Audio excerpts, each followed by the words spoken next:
Enggak, nanti klien kita itu setelah tahu, setelah saya edukasi, akhirnya dibongkar lagi, itu kan jadi kerugian juga ya.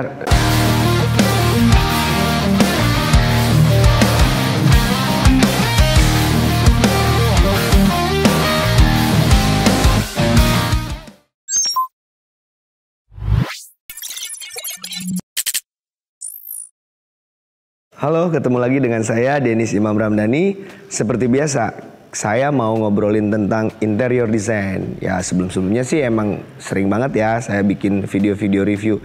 Cuman kali ini sesuai dengan permintaan teman-teman yang udah mungkin nonton YouTube-nya Denis Imam Ramdhani, kemudian YouTube-nya 7 Furnitur, ada yang minta, "Kak, bikin review project interior lagi dong," terutama yang sering untuk rumahan ya, home interior. Oke, akhirnya saya mutusin untuk kebetulan project kali ini adalah project home interior. Nah, sebelum ke sana saya mau nyeritain dulu nih apa aja sih yang tim 7 Furnitur kerjakan. Jadi lantai 1 ini bentuknya rumah berlantai 2 ya. Lantai satunya kita cover desainnya, kemudian juga cover furniturnya ya. Ya, untuk ruangan itu di bawah lantai 1 itu ada living room, kemudian ada bedroom set. Yang lantai 2-nya masih sama sih ya, untuk ruang keluarga, kemudian ada kamar tamu ya, masih di bedroom interior juga. Oke, sebelum ke sana kita cek dulu nih, apa saja sih persiapan proses instalasi.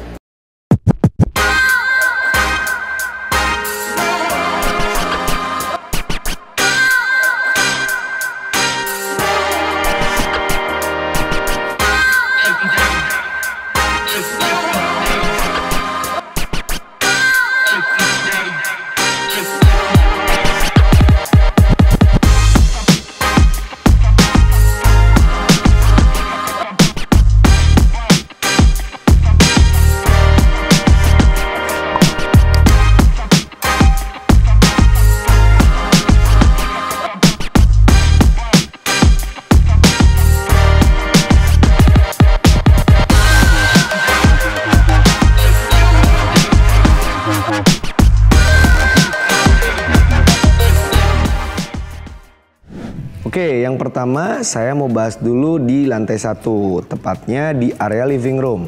Jadi gini, bentuk rumah ini sebetulnya nggak ada penyekat ya. Cuman klien saya pengen gimana caranya satu ruangan itu menjadi 2 ruangan. Seperti biasa ya, rumah-rumah perumahan gitu pasti ngeblong aja gitu sampai belakang, nggak ada skat-skatnya. Nah, otomatis furnitur lah menjadi solusinya. Nah, kita atau saya pribadi dengan tim desain mendiskusikan permintaan klien gimana caranya satu ruangan menjadi 2. Akhirnya kita putuskan pakai skat ruangan atau partisi gitu ya. Kalau dari ukuran partisi ini sebenarnya kalau panjangnya sih standar sih ya, kurang lebih 2 meter, kurang lebih sih ya, nggak pas 2 meter sebenarnya. Nah, tingginya cuman saya bikin full ceiling atau sampai ke atap. Karena apa? Karena memang biar berasa bener-bener ini nyekat gitu ya. Jadi saya nggak ada spasi sedikit pun untuk space yang kosong gitu. Jadi saya fullin aja sampai plafon. Jadi maksud dan tujuannya sih untuk supaya kelihatan bener-bener nyekat ruangan tersebut gitu ya. Oke, selanjutnya dari segi warna masih seperti biasa Skandinavian, nggak jauh-jauh dari warna white dengan natural wood ya atau serat kayu.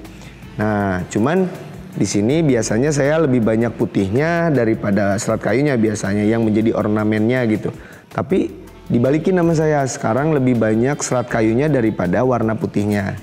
Nah, kalau dari sisi fungsi ini sebenarnya sih storage-nya ada, cuman nggak terlalu banyak ya. Jadi storage-nya cuman seperlunya aja. Kita bikin kabinet storage kabinet itu di bawah untuk penyimpanan barangkali nyimpen buku atau apa gitu ya. Nah, kalau di atasnya memang sesuai permintaan klien saya, dia pengen hanya untuk disimpan aksesoris dekorasi, misalnya seperti foto, vas bunga atau hiasan apa gitu ya, yang memang nggak terlalu aktif gitu. Oke, selanjutnya saya mau cerita tentang ruangan sebelahnya di layout yang sama seperti yang tadi saya ceritakan. Satu ruangan dijadiin 2 part ruangan. Nah, kalau yang sebelahnya saya buat ruang tamu, Memang konsepnya sedikit lebih formal ya. Nah kalau yang satunya lagi saya bikin untuk ruang keluarga atau space bener-bener untuk family gitu ya. Nah di sini saya menceritakan tentang TV kabinetnya. Dia seneng banget dengan warna putih dengan serat kayu gitu ya. Nah kalau dari segi dimensi, TV kabinet ini sedikit berbeda. Tingginya saya bikin full ceiling. Ya, full ceiling, hampir full atap juga gitu. Jadi satu dinding itu saya tutup semua oleh backdrop itu sendiri. Nah, kalau secara fungsi, paling cuman ada panel atau backdrop itu untuk backgroundnya TV tersebut. Yang dimana tempat TV di hanging di backdrop tersebut ya. Nah kemudian ada storage untuk penyimpanan kebutuhan TV kabel atau wifi atau ya banyak sih, bisa ada beberapa space. Memang di situ ada storage dan drawer juga ya, maksudnya untuk penyimpanan kebutuhan lainnya gitu. Oh ya, ada yang nggak boleh dilupain nih, saya pasang molding ya. Molding ini bener-bener lagi diminati oleh kebanyakan warga-warga atau masyarakat Tasikmalaya khususnya ya. Nah kalau di project kali ini, molding ini dibikin nggak semua wall kita tutup dengan molding ya. Jadi gini, ada yang nanya, Kak, kalau molding itu gimana sih sistem instalasinya? Saya mau cerita sedikit. Jadi molding kalau di 7 furnitur atau yang saya bikin ada 2 option. Jadi kalau yang pertama, molding itu kita pasang profilnya aja. Profil itu yang garis-garisnya itu ya, itu bahannya kayu. Nah si profil ada juga sebagian tukang di dunia pertukangan ada yang pasangnya pakai gipsum ya, pasti pada tahu dong gipsum. Cuman kalau saya kurang cocok karena emang gipsum itu ukurannya terlalu gede-gede gitu. Jadi kalau kita pasang di, mungkin kalau untuk ruang-ruangan besar gitu ya mungkin ya bisa lumayan cocok lah. Cuman kalau untuk di rumahan-rumahan itu kayak kesannya kegedean gitu, jadi kurang manis dilihatnya ya. Nah kalau di saya kita pasang profilnya itu kira-kira ukurannya 3 sentian kalau nggak salah, kurang lebih ya, karena memang macam-macam modelnya, ada yang cuman 1 umpak, ada juga yang beberapa umpak gitu ya. Nah kalau yang di project kali ini saya pakai profil yang cuman sedikit aja gitu ornamennya gitu ya, variasinya gitu. Nah di molding ini ada tadi, kembali lagi saya bilang ada 2 option. Ada yang cuman profilnya aja kita tempel ke dinding. Ada juga yang kita tutup dindingnya lalu profilnya nempel di backdrop. Jadi sistem pemasangannya kayak backdrop ya. Oke, berarti saya jelasin tadi udah ya, ada 2 opsi. Nah kalau kita balik lagi ke cerita di project kali ini, molding ini emang jadi nambah kesan ke ruangan tersebut mewah gitu ya. Nah mungkin di lantai 1 udah saya jelaskan untuk area living room. Kemudian saya mau cerita selanjutnya di area bedroom set. Sekarang saya mau ngobrolin tentang bedroom tadi ya. Jadi bedroomnya di lantai 1 itu ada 2. Jadi bedroom utama dan bedroom kedua atau second bedroom. Nah di bedroom yang pertama ini memang dijadiin kamar utama ya untuk istirahatnya klien saya. Nah di sana ada 2 item furnitur, diantaranya wardrobe dan bedroom set. Nah kita bahas dari wardrobe dulu deh. Nah di wardrobe ini kita bikin built-in ya, built-in dengan meja riasnya. Jadi meja riasnya nyatu dengan lemarinya, kebetulan bentuknya letter L sih ini. Biasanya kan kalau wardrobe atau lemari itu bentuknya lurus-lurus aja, cuman udah musim dan udah banyak banget yang memang wardrobe ini dibikin letter L. Namanya juga wardrobe ya, bukan lemari pakaian biasa. Oke, kalau dari segi warna masih seperti biasa, seperti yang di depan juga, masih pakai serat kayu dan warna putih gloss gitu ya. Nah fungsinya nih yang agak sedikit lumayan banyak nih ya di wardrobe ini. Memang wardrobe ini ukuran panjangnya cukup luas ya. Jadi kira-kira ada, kalau ditotalin ada 3 meter kali ya, karena ini bentuknya L jadi 2 meter tambah semeter mungkin. Kita juga ini bikin tingginya sampai full ceiling. Jadi klien saya minta nggak mau barang-barangnya ada yang di luar, kayak misal ya barang-barang pasif misalnya koper atau tas gitu ya. Jadi dia pengen disimpan khusus, ada tempat penyimpanannya. Seperti biasa wardrobe paling kebutuhannya cuman hanger, kemudian rak-rak buat pakaian-pakaian yang dilipat ya. Kemudian juga saya kasih ada drawer di dalamnya. Nah drawer ini bisa dipakai untuk penyimpan yang sifatnya private sih, atau pakaian dalam misal, atau bahkan dokumen-dokumen penting bisa tuh disimpan di drawer itu, karena emang kita kasih kunci juga ya biar bisa dikunciin, jadi nggak sembarangan orang bisa akses drawer itu gitu. Kalau dari segi fungsi secara keseluruhannya begitu sih, nggak ada yang aneh-aneh gitu ya. Nah cuman di meja riasnya, jadi kebanyakan di meja rias ini kalau model dulu kan meja rias cuman meja ada kacanya gitu atau ada cerminnya gitu ya. Nah kalau sekarang musim banget di meja rias itu mirip-mirip kayak makeup artis tuh. Jadi suka pakai lighting ya. Kita pakainya sih sebetulnya mirip, kalau bentuknya kayak bohlam tapi sebenarnya bukan bohlam LED ya. Nah kita pasang di premnya itu, jadi memang lagi musim banget kayak seperti, memang ada fungsinya juga sih. Jadi kalau kita bercermin itu ngaruh juga ya, jadi bright gitu. Mungkin di wardrobe-nya gitu aja sih, nggak ada yang aneh-aneh gitu. Cuman emang kita yang bikin menonjolnya adalah bener-bener custom sesuai dengan dimensi ruangannya gitu. Itu aja sih. Kemudian kita maju ke bedroom setnya. Bedroom set atau tempat tidurnya, warnanya masih sama, satu tema, bahkan satu warna kalau nggak salah ya, itu di area apa tipe HPL-nya. Oh iya lupa, itu semua produk yang saya install material finishingnya adalah HPL. Memang masih jadi rekomendasi ya buat di home interior atau home furnish gitu ya. Nah, oke, balik lagi ke bed setnya tadi. Yang bedanya saya kasih seperti biasa, saya kasih drawer juga untuk penyimpanan seperti handuk atau misalnya kaos kaki atau apalah, banyak lah ya, bisa disimpan di situ karena memang agak cukup lebar juga gitu untuk nyimpennya.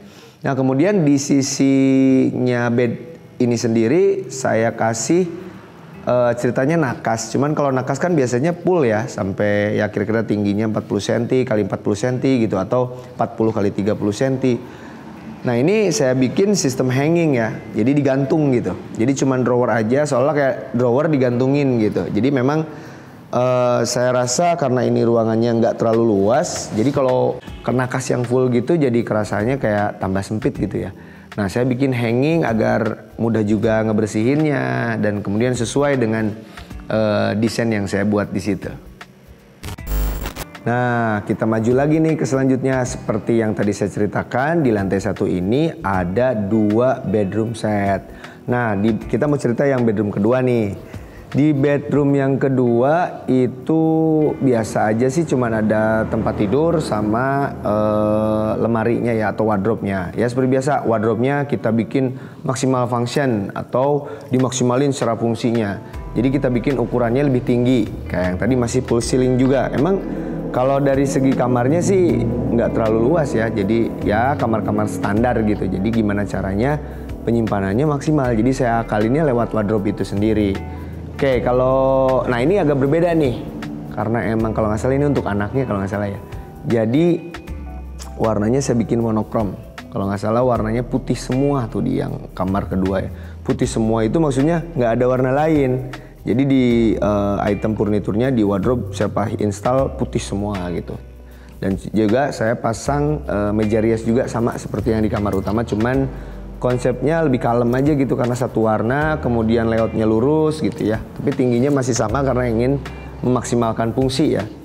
Nah untuk bednya biasa aja sih, sederhana aja. Emang kita bikin nggak terlalu gimana-gimana gitu ya, agar terlihat si ruangan yang small space bisa terlihat lebih ringan gitu ya. Jadi nggak terlalu banyak install warna atau desainnya juga nggak yang aneh-aneh gitu. Emang biar kelihatan lebih simpel aja gitu. Oke, selanjutnya saya mau nyebrang ke ruangan selanjutnya, yaitu ruangan kitchen set. Nah, untuk di ruangan yang satu ini masih di lantai 1. Yang terakhir mau saya bahas adalah ruang kitchen atau dapur ya, dimana ibu-ibu paling suka banget nanya-nanya tentang kitchen set. Jadi ini bisa sharing juga nih. Kalau bercerita kitchen gimana ya, jadi sebenarnya ada 2, kalau menurut saya sih ada 2 part ya kitchen itu. Jadi ada kitchen bersih, juga ada kitchen untuk kotor gitu. Maksudnya kotor di sini bukan kotor-kotoran ya, tapi maksudnya yang suka dipakai masak berat, cuci piring berat gitu. Maksudnya lebih aktivitasnya lebih aktif gitu ya. Nah, kalau yang kitchen bersih itu biasanya ringan-ringan, biasanya cuman masak-masak ringan gitu atau hanya untuk aktivitas-aktivitas yang ringan aja sih. Nah, untuk di project kali ini saya mau cerita tentang kitchen yang mana kitchen ini dibikin nggak juga aneh-aneh sih ya, masih tetap simpel gitu. Nah, cuman kondisinya ya, yang memang ini juga bisa share ke teman-teman yang lain. Sebetulnya idealnya kalau bikin kitchen itu jangan dulu dipasang coran atau ya kalau orang klien-klien saya bilang ada yang bilangnya katanya dudukan kompor katanya begitu ya. Ada juga yang bilang daun mejanya kompor ya yang terbuat dari coran itu ya. Pasti rumah-rumah dulu pasti udah ada itunya tuh. Nah, masalahnya kenapa? Karena ada beberapa keterbatasan sih soalnya. Jadi kalau misalnya pakai coran dulu itu pertama kita kan otomatis untuk kabinet bawah ngikutin coran yang ada ya, bener nggak? Nah, kedua pasti kalau ngikutin kontur dinding yang tadi di awal saya ceritain itu nggak akan 100% presisi ya. Jadi otomatis kita ngakalin dengan bikin list atau bikin kuping si premnya dibikin kuping supaya nggak kelihatan gitu ya. Apa ada celah-celah. Itu sih masalahnya sebenarnya. Mungkin ini bisa jadi apa ya istilahnya sharing yang lumayan bagi teman-teman yang lagi bangun rumah. Saran saya kosongin aja deh dapurnya. Jadi biarkan kalau memang mau pakai jasa desain interior, undang dulu tuh desain interiornya. Kondisi dapur sedang 70% sampai 80% deh. Jangan nunggu finish. Soalnya biasanya nih teman-teman, kita sering kontradiktif dengan prinsipnya orang bangunan juga gitu ya. Kalau orang bangunan berpikirnya asal ada tempat untuk kompor gitu, tanpa dipikirin nilai-nilai estetikanya atau ukuran-ukuran ergonominya gitu. Nah ini yang jadi masalah nih. Jadi akhirnya kita ngikutin, kalau nggak nanti klien kita itu setelah saya edukasi, akhirnya dibongkar lagi. Itu kan jadi kerugian juga ya. Udah finish, sudah rapi-rapi kita bongkar lagi gitu. Tapi nggak sedikit loh yang gitu, yang beberapa klien saya yang minta dibongkar aja gitu. Itu secara materi juga rugi gitu ya, secara waktu juga pasti rugi tentunya. Nah kebetulan, di project kali ini coran atau top table-nya udah jadi nih, yang dibuat dari coran ini kemudian di finishnya dengan keramik ya. Ada sih sedikit masalah sama yang tadi saya ceritain. Jadi banyak sekali yang nggak presisi, akhirnya banyak celah-celah yang aduh ini renggang gitu. Karena kan susah ya, kalau bedanya kalau dari full kabinet dari kita itu udah dibuat sama kita dan nggak mungkin ada celah-celah lagi gitu. Dan atasnya bisa pakai granit atau bisa pakai HPL juga gitu ya. Itu nggak masalah kok menurut saya, sepengalaman saya sekian tahun jarang ada yang komplain di top table yang dimana top table-nya terbuat dari bahan finishingnya HPL, nggak masalah gitu ya. Nah oke, lanjut aja kita cerita di bawah sih. Itu untuk kabinet bawah ada sedikit tapi nggak terlalu masalah sih. Kebetulan alhamdulillah pas saya cek cukup layak juga sih gitu ya. Kalau secara fungsi masih standar aja, kita pasang kabinet kulkas ya, boxnya kulkas tuh, box kabinet kulkasnya juga. Nah kalau untuk dalamannya seperti biasa cuman rak, kemudian ada rak piring buat piring-piring yang basah ya, ada di kitchen atas tuh, atau kabinet atas gitu ya. Kalau di kabinet yang bawah biasa drawer, kemudian ada cutlery, kemudian juga ada rak piring kering gitu ya untuk stok-stok piring di bawahnya. Oke, selanjutnya kita mau ngobrolin di lantai 2. Ikuti saya terus ya.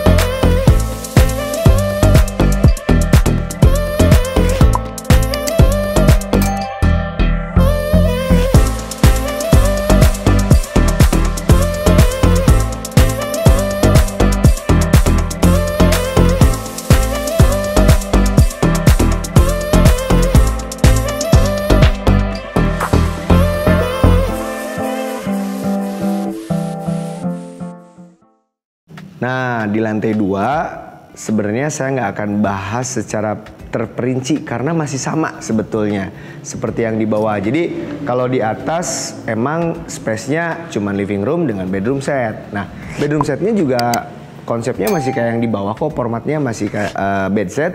Kemudian ada wardrobe ya, hampir mirip dengan kamar lantai 1 yang kedua tuh ya. Warnanya juga kita bikin solid, satu warna aja gitu ya, putih tentunya. Nah, kenapa dibikin warna putih untuk di area bed set? Karena emang kalau putih itu bisa apa ya? Jadi ada kesan luas sebetulnya sih ya. Jadi ringan dilihatnya, kemudian luas gitu. Kalau dari sudut pandang interior design, putih itu memang sering dipilih untuk mensiasati area-area small space gitu ya.